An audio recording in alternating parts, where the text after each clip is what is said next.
anyone can be beat. Even a couple undefeated fighters here in a minute. Speaking of, Bo Nickel, no Bickle. Paul Craig. Didn't he take Magomed's, I believe? Oh, he beat Jamal Hill? All right, yeah, I'm not wrong. In 2018, he took Magomed Ankalaev's undefeated fight. Okay, yeah, I'm not wrong. So he's not necessarily shy to these type of conditions. Like, if we're being honest with you, like, and don't get me wrong, Bo Nickel, fantastic prospect, unranked, 3 in a row, 3-time NCAA champion, and was there his freshman year and lost, which is funny enough. In an interview with Ariel, talked about how this in MSG was the last time that he lost, and the last time that he lost was to some dude who beat him twice out of the 3 losses that he had in his college career. So then to go on, win 3 straight NCAA championships, okay, in your sophomore, junior, and senior year,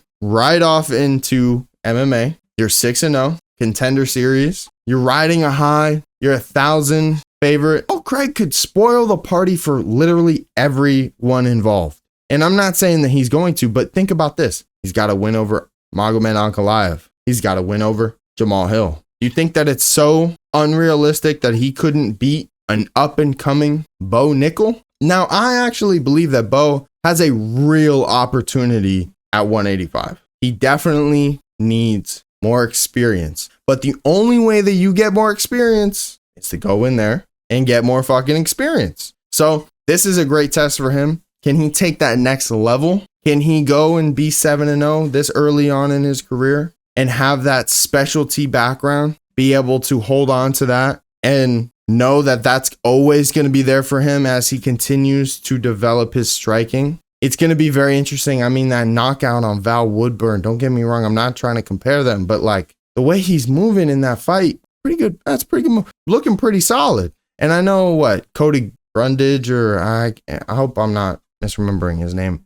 but that was a good bout too. I mean, that was a wrestler. That was interesting. Another test for him. He didn't necessarily knock it out of the park, but we're going to see, did his training in the dark, is it going to show out here in the bright lights at MSG? We're going to find out. And I think that Paul Craig is the perfect man to find out and to be able to test a Bo Nickel, because his submission grappling is insane. And being able to get that, it was a triangle submission on Ankalaev to take his. You don't think that there might not be an opportunity to be able to do that on a Bo Nickel, especially if he goes the wrestling route and tries to take him down? There's opportunity there. It's just whether Paul Craig can get through the opening couple of rounds here, weather the storm, kind of bring Bo into deeper waters when it comes to MMA. It's going to be interesting. It's going to be a good test. I think the top 3 on this card are actually pretty fucking good. Speaking of the co-main event of the evening, Charles Oliveira, Michael Chandler. Last time he was here in MSG, lost to Charles Oliveira. Was having a fantastic first round. Dominant, devastating, about to be champion, about to be the guy, about to come from Bellator to be able to shock the world, be able to tell Dustin Poirier, fuck you. To be able to hold, be able to hold one of these bad boys. Okay, now at the end of the day, Michael Chandler couldn't get that done. Michael Chandler fell short. He didn't get it done. Henry Hooft said, "I'm so happy for you" in the end of the first round. Couldn't get it done. Charles Oliveira shocks the world, baby. He gets it done. A young boy from the favelas of Brazil gets it done. He achieves his goal and his dream. Years and years of people telling him that he's a quitter. He goes and becomes the champion of the 155ers of the world. Good for him. But he shattered a man, Michael Chandler, who his whole life, who picked himself up by his bootstraps and went to work. He shattered that man's dreams. Now, can't necessarily hate. Gotta be respectful. But this is Chandler's get back. This is what his prediction is that Charles Oliveira will be removed from consciousness. His words, not mine. And he will then be able to get number 1 contendership of one of these bad boys right here. All right.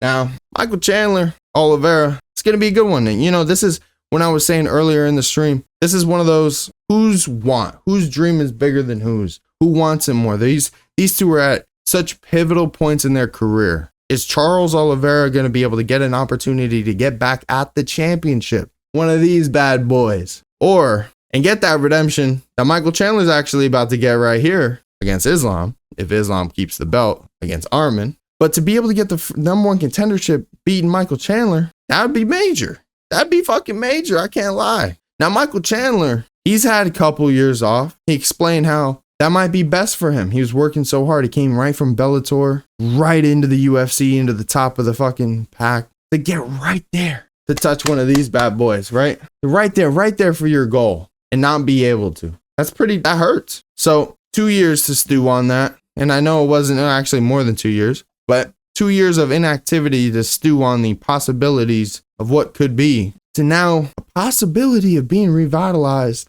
and wanting it more than you ever did before. What type of guy are we getting from either? They're both, again, at this pivotal point in their career. Does Charles get another opportunity? Or does Michael Chandler get another path back to one of these? Now, when it comes to the main event, they got a lot of these. All right. I think Johnny Bones.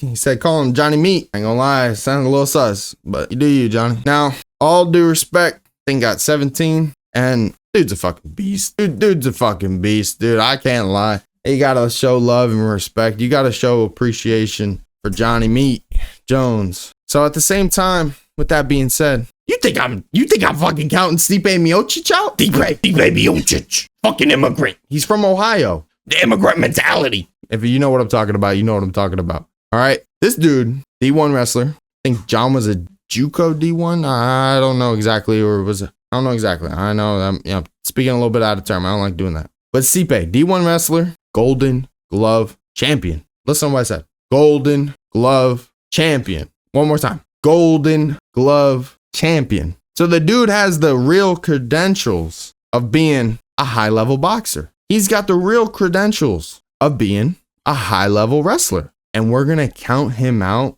And he's what, 41? 42? Let me double check. 42? Bro, he's got more weight on John. John, he himself just stated in his presser that he can barely hit 235 for the threshold of the heavyweights, or 225, or whatever the case is. Stipe is coming in at 250 solid. Talking about 4 years how he's put on mass since the Francis fight. His second fight. The last fight he had, the loss. I don't think that people realize how much this dude has just been sitting in the wind, waiting, watching, training for an opportunity at John. He himself has stated that it's a bigger win to take that win from John than the belt. Do people not realize how motivated Stipe Miocic is going to be after the last version of him, and the last thing that people saw was him getting knocked the fuck out by Francis Ngannou? Do you not think that this dude's not going to be motivated? You don't think that for multiple years, this dude hasn't been studying Jon Jones' tendencies? I think that this is a lot closer than people think. And I love Jon Jones. Don't get me. I love Jon Jones. I'm a massive Jon Jones fan. Okay. But buddy, you don't have the size advantage like you did at 205 every fight, other than Gustafsson, basically. But the fact that you're here against a real heavyweight, 250, 6'3", about your size. You telling me that this isn't going to be his greatest test? The dude that actually has beaten Francis Ngannou. The dude that's beaten Daniel Cormier twice, like Jon Jones has. Come on now.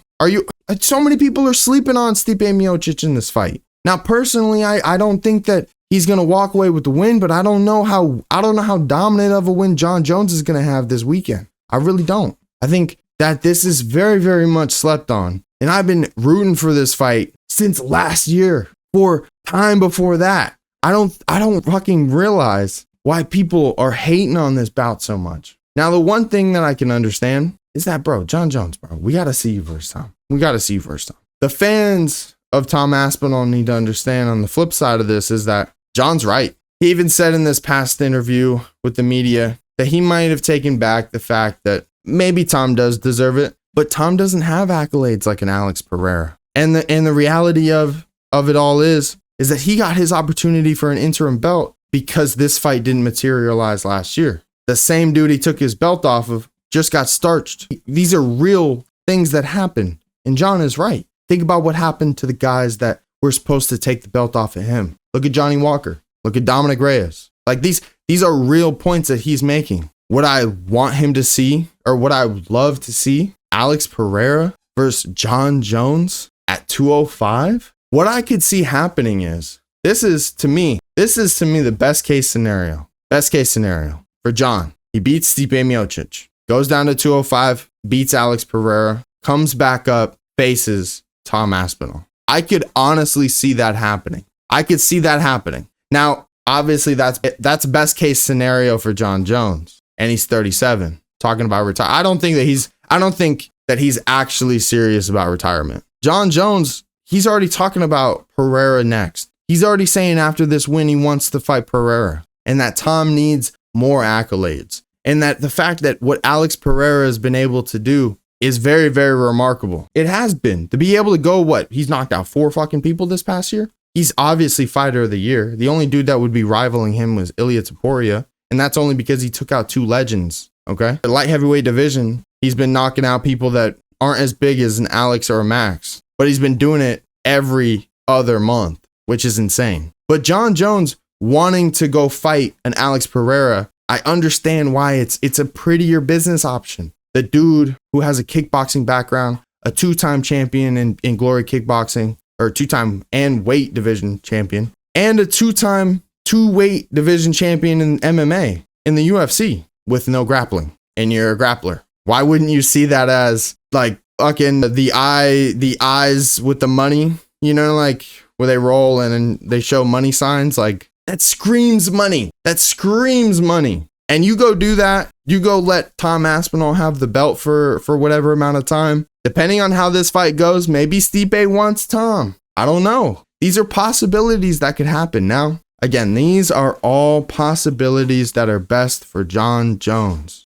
Now I'm going to talk about the flip side. Stipe Miocic, the Golden Glove champion, the D1 wrestler, the only dude other than Jon Jones to beat Daniel Cormier twice and to knock him out. The only dude to take out Francis Ngannou in a championship bout. Are we saying that he can't beat Jon Jones? That's what I'm saying. It's like, he could so fucking spoil the party. He could spoil the party so fast, and so many people are overlooking a 42-year-old Stipe Miocic like Randy Couture didn't win the belt multiple times past 40. Like, come on. What the fuck are we talking about? We're making it seem like Stipe Miocic is literally coming off a walker because Tom Aspinall's been saying that he's Biden. Like, bro, he's a firefighter, a full-time firefighter in his free time as a literal job, D1 wrestler, Golden Glove champion, 2-time UFC heavyweight champion, most defenses in UFC heavyweight history. But because he's 42, we just like, he's 42. I guarantee you this fight is closer than people think.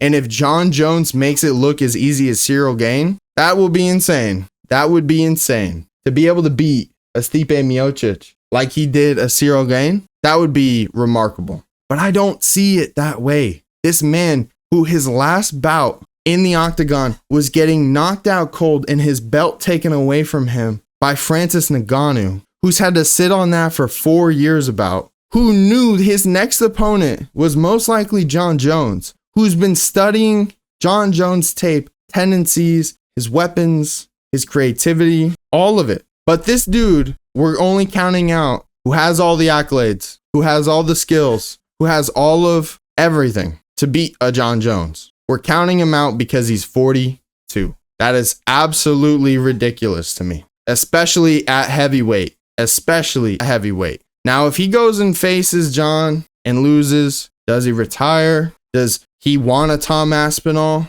after Jon inevitably goes to 205, it seems like, or faces an Alex Pereira and gets rid of the heavyweight championship? I really don't know. But at the end of the day, that's what makes this exciting, is that people are counting him out, and the dude who's always been an underdog and used to being an underdog now gets to prove another time that he might not be as much of an underdog as everyone thinks he is. I'm gonna fucking be excited for sure. Again, not picking. I just think that even Ariel Helwani has said it's a 50-50 coin flip. I think it is as close as that. I think it could be any given man's night. That's how close this fight is to me. Jon Jones is going to be tested against the greatest heavyweight the UFC has ever seen, to be able to reign over that division for as long as he has. And now Jon Jones is the newcomer on the block. And even though he's dominated for years, he's still the newcomer on the block here at the heavyweight division. And if he can get through Stipe Miocic the same way that he was able to with Cyril Gane, got to give him even more flowers as to being the greatest of all time to do it.